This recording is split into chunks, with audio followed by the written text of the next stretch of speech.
Vamos a jugar a armar una ronda que sea redonda como un reloj, como la rotonda de la estación, como los anillos del contador. Redondo, redondo, barril sin fondo, giran los planetas a tu alrededor. Redonda la ronda, circula infinita, nadie comienza, nadie termina. Estamos de veras muy agradecidos con ustedes por permitirnos nuevamente estar en sus hogares con el programa Hablemos de Salud Infantil. Hablando de nuevamente el tema de COVID-19, la pandemia que actualmente hemos estado viviendo en todo el mundo y Guatemala no es la excepción. Quisiéramos hablar de otros temas, ¿verdad? De relevancia en niños, pero este es el problema actual que nos acosa, que nos inquieta, en el cual nos pone ansiosos, y por esa razón es que hemos decidido hablar ahora del tema de COVID en niños, ¿verdad? Que es algo que hemos estado tocando, pero así como lo hemos relegado un poquito. Entonces, para eso tenemos con nosotros a la doctora Andrea Gatica. La doctora Andrea Gatica es médica y cirujana, es pediatra e hizo su especialidad en infectología. Por esa razón es que consideramos que ella nos puede sacar de bastantes dudas que todos podemos tener en este momento en relación a la enfermedad, principalmente en niños. Le damos la bienvenida, doctora. Gracias por estar con nosotros. Doctor. Muy amable por la invitación. La verdad es que para mí es un gusto poder compartir esta información con ustedes. Ahí sí, como usted dice, es el tema del momento. Quisiéramos también abordar otros temas, pero creo que todavía hay muchas dudas acerca del tema, y actualmente en Guatemala estamos viviendo una etapa de la pandemia diferente. Primero estábamos muy preocupados por la prevención de la enfermedad. Ahorita ya la estamos viviendo con nuestros familiares cercanos. Ya todos conocemos alguna persona, algún familiar que está pasando por esta enfermedad, y es donde las dudas surgen, y también queremos saber cómo protegernos y cómo cuidar y tener buenos resultados si es que nos toca vivir esta enfermedad en casa, ¿verdad? Sí, y entonces nos gustaría, a mí me gustaría, yo creo que también a nuestro público, el saber en relación a los adultos, ¿qué tan frecuente es la enfermedad en los niños? Claro, doctor. Mire, esta es una pandemia que inicialmente se presentó en personas adultas que estaban en contacto, pues, ustedes ya saben, en un mercado de animales vivos en China. Los adultos fueron los primeros que presentaron la enfermedad, y posteriormente en el avance de la pandemia nos dimos cuenta que los mismos adultos contagiados en el entorno comunitario fueron llevando esta enfermedad a sus casas, y es donde se empezaron a ver casos en los niños, ¿verdad? Esta pandemia inicialmente no empezó en los niños, sino que en adultos que contagiaron a sus hijos o a sus familiares. Y entonces se empezaron a formar series o porcentajes de casos en cada uno de los países, y afortunadamente los niños siempre iban muy por debajo de los casos de adultos, quizás menos de un 15 a un 10% según la serie de casos que veamos en cada país, pero es mucho menor que en los adultos. ¿Existe ya alguna razón que se haya estudiado y que se haya confirmado del por qué es menos frecuente en los niños que en los adultos? Sí, hay muchas hipótesis, doctor. Dentro de la principal que se han estado estudiando es que probablemente los niños tengan menos receptores del virus en sus pulmones y en sus vías respiratorias que los adultos. Esta es una de las hipótesis que más se ha estudiado, y efectivamente los niños tienen menos de este tipo de receptor. También se ha pensado que como en la edad pediátrica hay mucha más exposición a otros virus o incluso a otros coronavirus, porque este no es el único coronavirus que existe, esto podría generar algún tipo de inmunidad cruzada y decir que entonces los niños tienen un poco más efectivo su sistema inmune para defenderse de esas circunstancias del virus. Sin embargo, más adelante vamos a ir aprendiendo también de que los adultos tienen otras condiciones de riesgo mayores que en los niños, que los predisponen a generar infecciones más complicadas que en niños. Entonces, esas son algunas de las teorías por las cuales probablemente los niños se enferman menos y gracias a Dios se complican menos, porque si viéramos este tipo de complicaciones en niños, creo que los pediatras estaríamos mucho más preocupados, ¿verdad? Lo estamos, pero hemos visto que nuestros pacientes afortunadamente están saliendo adelante, ¿verdad? Sí, muchas gracias. Supongamos que un niño se enferma y se infecta de coronavirus SARS-CoV-2, ¿verdad? Que como decía la doctora, existen diferentes tipos y tenemos muchísimos años de tener coronavirus acá en nuestros países, pero no son tan agresivos como este que hemos estado viendo. Ahora, si alguien se enferma, estos chiquitos que tienen la enfermedad también son transmisores de la enfermedad. Ellos pueden transmitir más fácilmente la enfermedad o se prolonga más la transmisión hacia los demás en ellos. Claro, se han hecho estudios en niños, ¿verdad? Principalmente los niños pueden pasar esta enfermedad sin síntomas o con síntomas leves, ¿verdad? Entonces es una de las características. Pueden haber niños que no tienen ningún síntoma, pero que pueden ser transmisores de la enfermedad.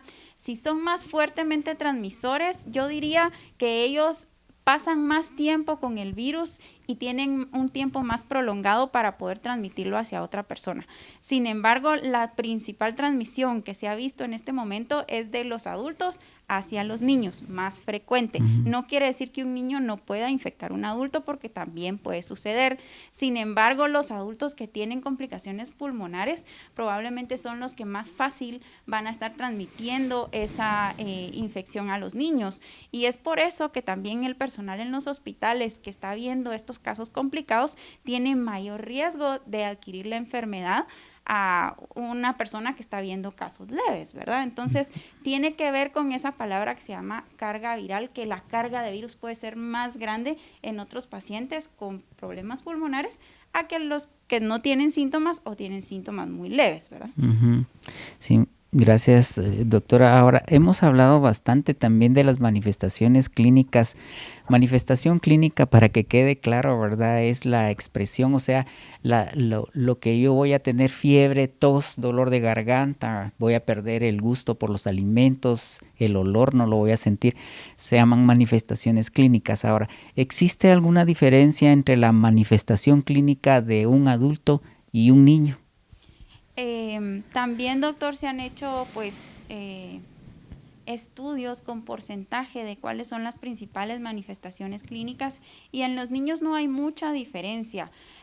Yo podría apuntar de que también presentan mucha fiebre, mucho dolor de garganta, mucha tos. Esos síntomas son comunes a adultos y niños. Sin embargo, para diferenciar el caso en los niños, tenemos que los niños también pueden tener congestión nasal, más estornudos, como una gripe, ¿verdad? En los niños también se ha visto muchas manifestaciones gastrointestinales, dolor de estómago y diarrea. Probablemente eso sería importante que lo supiéramos. Y algunos síntomas como pérdida del olfato y del gusto se han visto más en adultos.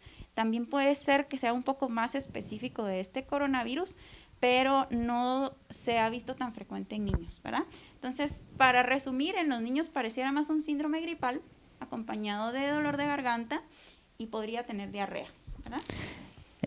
Los niños pequeñitos, los lactantes, aquellos que están recibiendo lactancia materna, ¿verdad? No por la transmisión, digamos, que pudiera la mamá, porque ya platicamos en un programa de eso, de la transmisión a través de la leche materna, ¿verdad? Que dijimos que hasta el momento pues no está confirmado el que pueda haber una transmisión. Hay estudios así un poquito aislados sobre esto.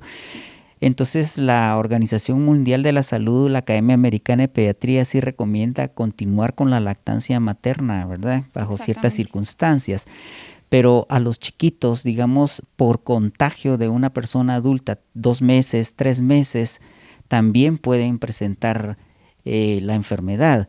¿Qué síntomas pudiéramos esperar en los más pequeños? En los más pequeños o incluso en los recién nacidos podríamos tener síntomas más insidiosos, como que están muy irritados, que no quieren comer. También se ha descrito que pueden tener congestión nasal, síntomas respiratorios muy comunes en los niños, y son los menores de 1 año los que probablemente tenemos que tener también mucho cuidado, que ya que son los que pueden tender a complicarse y llegar a tener problemas pulmonares, ¿verdad?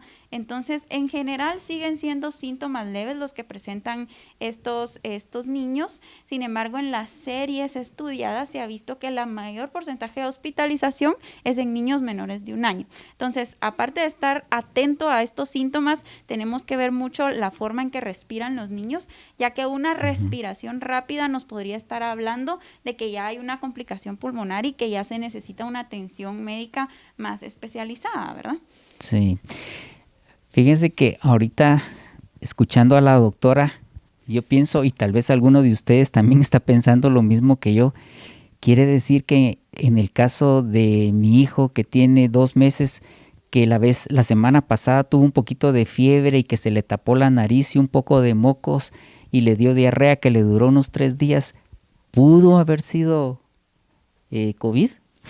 Sí, doctor. La verdad es que los síntomas son muy generales a cualquier otro virus, pero como estamos en este periodo de la pandemia, la recomendación sería, en la mayoría de los niños que presenten síntomas respiratorios, estar muy atentos a, después de 1 semana o 2 semanas, de ciertas complicaciones muy específicas como la dificultad para respirar, el aumento de la frecuencia respiratoria.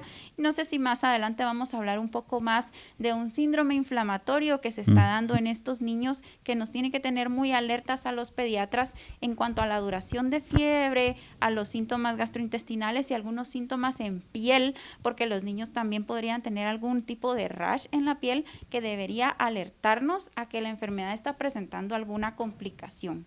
Entonces, hay ciertas condiciones que nos van a hacer alertarnos a complicaciones en niños, porque no todo es que puedan pasar desapercibidos los niños y recuperarse. Sí existen algunas muy bajas complicaciones. Muy bien. Tenemos que hacer una pausa en este momento. El tiempo es bastante corto en televisión. Espero que con las respuestas de la doctora Gatica estemos nosotros todavía aprendiendo un poquito más sobre los síntomas y las manifestaciones clínicas de la enfermedad COVID-19 en niños.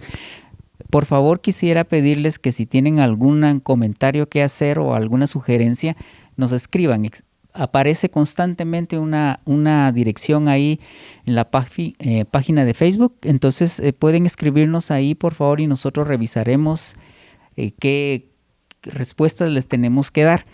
Pero quisiera que por favor esperen un momento porque regresamos en breve con ustedes hablando de este tema tan importante actual sobre COVID-19 en niños. Muchas gracias por estar con nosotros y espérennos.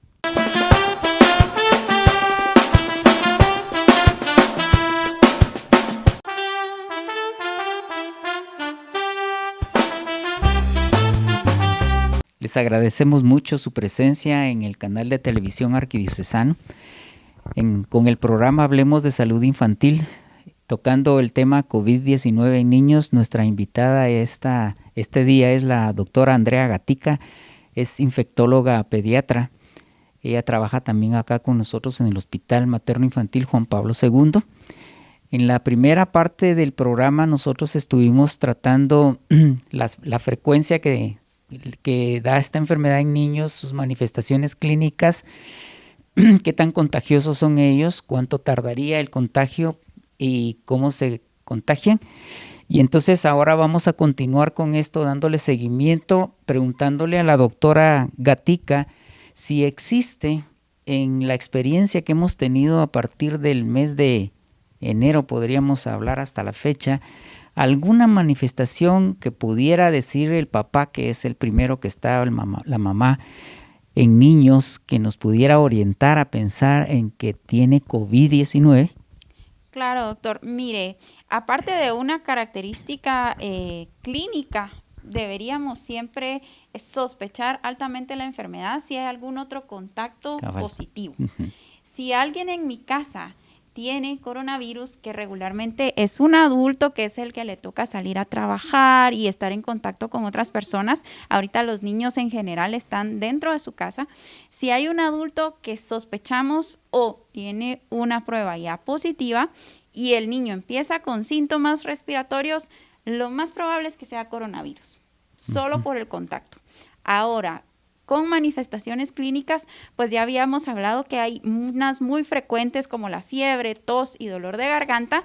Sin embargo, en niños sí se ha visto también mucha síntoma respiratorio como congestión nasal y estornudos, como una gripe, y también síntomas gastrointestinales como dolor de estómago o diarrea, a diferencia de los adultos que también lo presentan, pero en menor porcentaje. Entonces yo le diría que los niños se presentan como un síndrome gripal, ¿verdad? En general, y también pueden tener algunas manifestaciones gastrointestinales. Y ya habíamos mencionado la pérdida del olfato y la pérdida del gusto, que también puede ser muy característica de coronavirus, pero probablemente en niños vaya a ser difícil que nos vaya a decir esta característica y la hemos visto menos frecuente que en adultos, ¿verdad?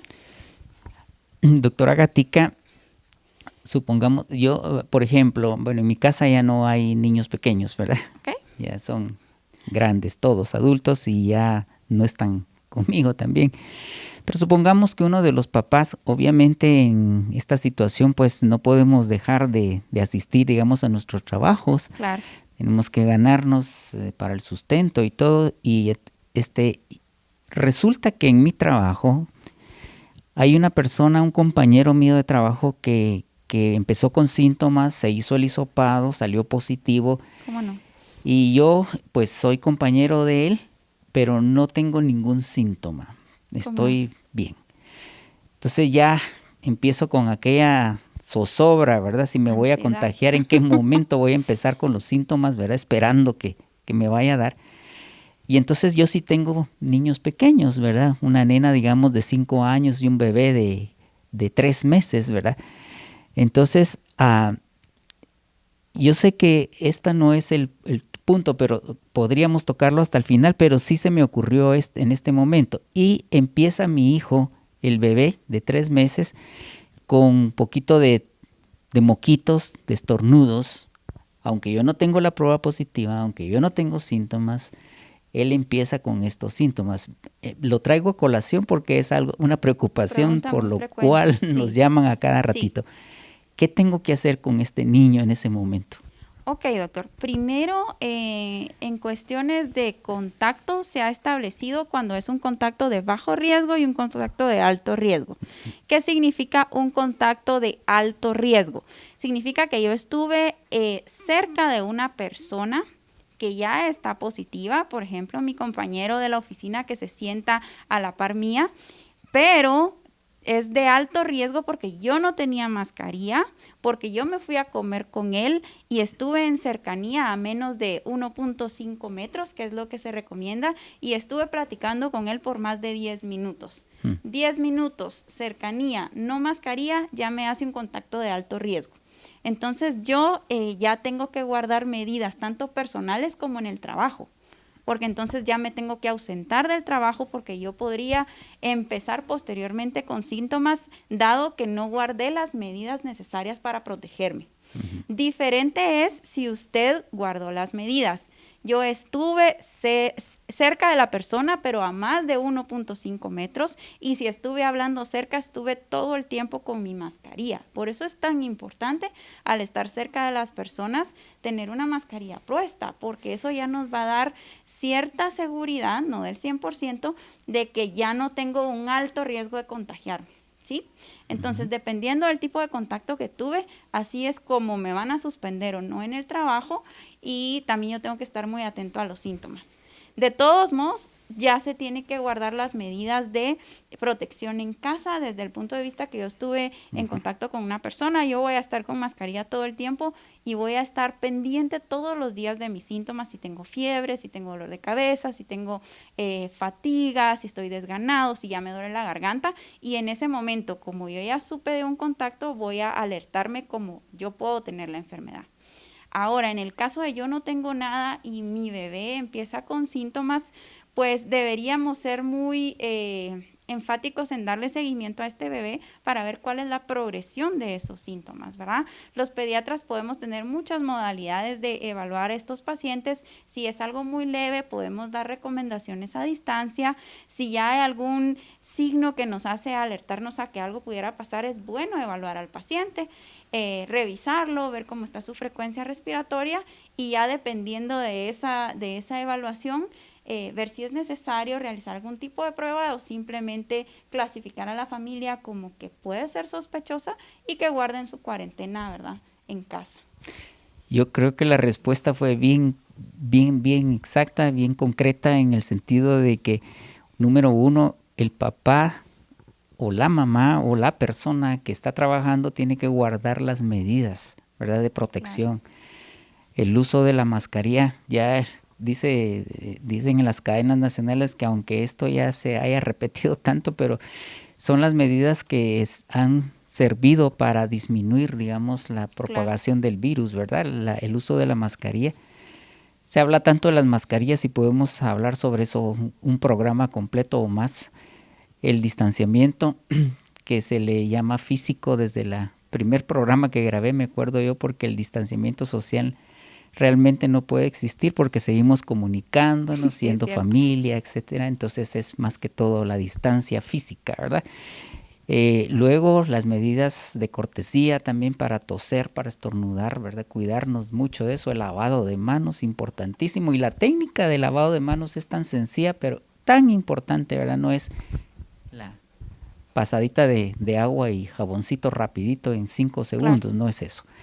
Entonces, y el papá no las guardó, él tiene el riesgo, ya es una persona en riesgo cuando estuvo en contacto con alguien positivo. Entonces ahí ya viene él y tiene el chance de contagiar a alguien si le da la enfermedad a él en la casa. Sí. Miren, por favor, jóvenes, por favor, esto es una recomendación, no piensen que son inmortales, eso lo he dicho muchas veces. Si a ustedes no les da la enfermedad y no se cuidan ustedes porque creen que no les va a pasar nada, no es cierto. Las estadísticas actuales en nuestro país nos están indicando que las edades ya están bajando. En la mayor frecuencia que se está manifestando la enfermedad es más que todo en jóvenes, ¿verdad? Y en jóvenes que están sanos previamente. Entonces hay que tener mucho cuidado. Y si usted no se pone la mascarilla, ¿verdad? O no guarda estas medidas de protección, es porque no le interesa a su familia. Es lo que yo he llegado a concluir, que no le interesa a su esposa, si tiene esposa, sus hijos, sus papás, sus tíos, porque esto puede ser que a usted no le dé, pero sí lo pueda transmitir a los demás. Entonces sí es muy importante guardar estas medidas y estar observando, mencionó la doctora, a este niño, ¿verdad? Porque él sí ya va a tener cierto factor de riesgo. Ahora viene el papá y me dice, mire, le voy a poner mascarilla al niño.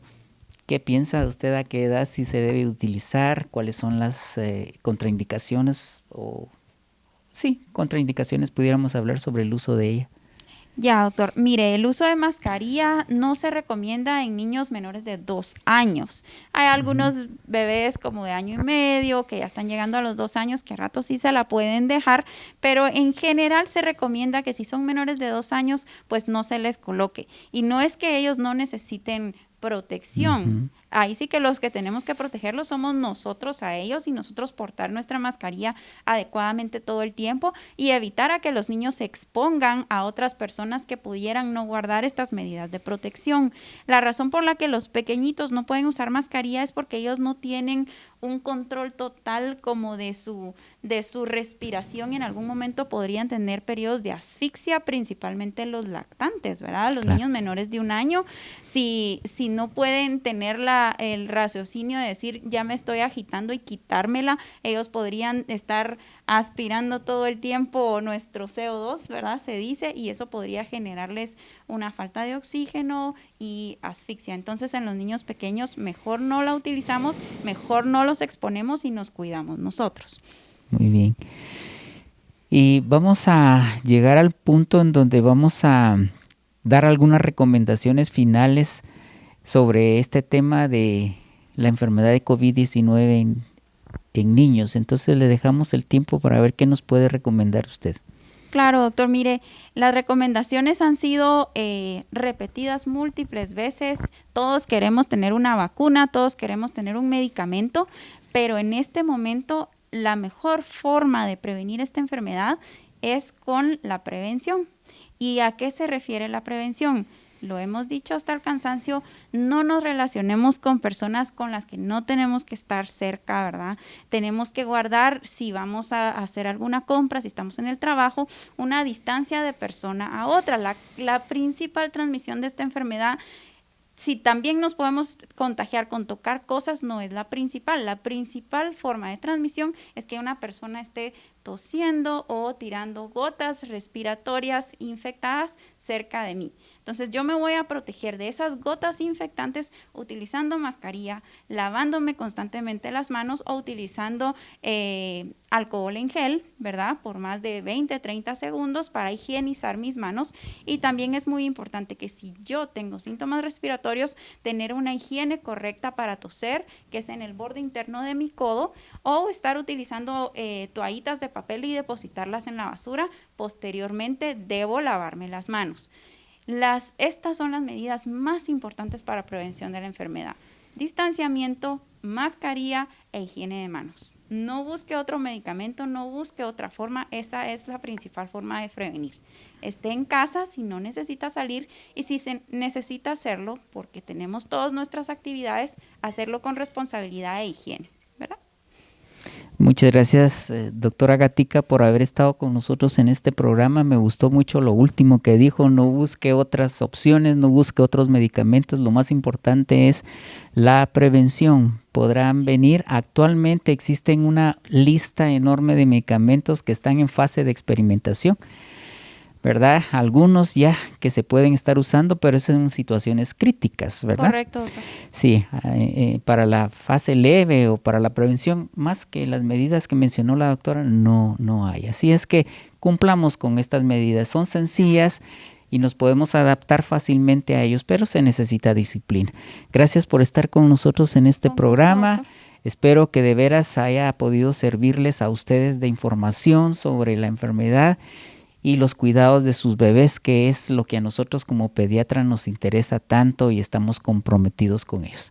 Gracias y nuevamente los esperamos para el siguiente programa. Vamos a jugar a armar una ronda que sea redonda como un reloj, como la rotonda de la estación, como los anillos del contador.